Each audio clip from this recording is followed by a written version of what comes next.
మనము దేవుడికి ఆయన వాక్యం తీసుకొని ఆయనతో ఉన్నామా?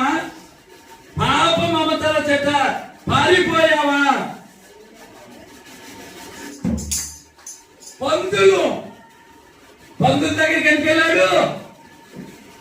ధనవంతుడింట్లో ఇద్దరు అన్నదమ్ముల మధ్యలో ఉన్న ఆ చిన్నోడు దేవుడికి దూరమయ్యాడు, వాక్యానికి దూరమయ్యాడు. క్షామం వచ్చింది జీవితంలో. క్షామకాలంలో నీతో మాట్లాడితేని నా మాట వినడాన్ని నీ వంటివి. ఇప్పుడు నువ్వు అయ్యా నేను క్షామంలో ఉన్నానండి, కరువులో ఉన్నానండి, నా ప్రార్థనకి జవాబు లేదండి, నేను ఆదివారం వస్తున్నాను, శుక్రవారం ఫోన్ చేస్తాను, బుధవారం రావట్లేదా ఒప్పుకో. క్షామం ఉందా?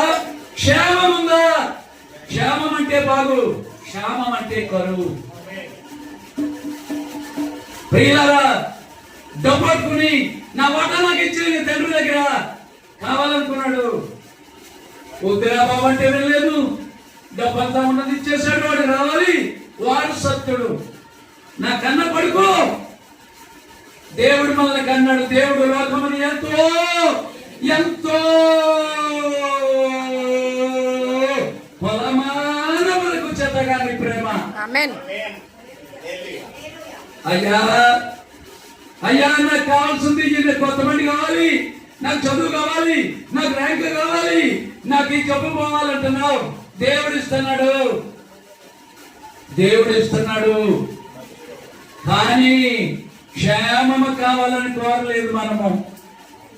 దేనికి క్షేమం? లోపల తల్లి గర్భంలో దేవుడు జీవాత్మను ఊదినప్పుడు 7 సంవత్సరముల లోపు కుర్రాడు, 7 సంవత్సరముల లోపు కుర్రాడు ఎలాగైతే ఆత్మలో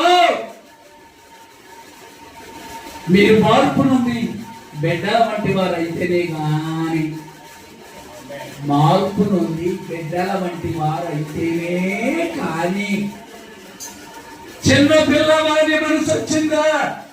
చిన్న పిల్లవాడు బుద్ధి వచ్చిందా?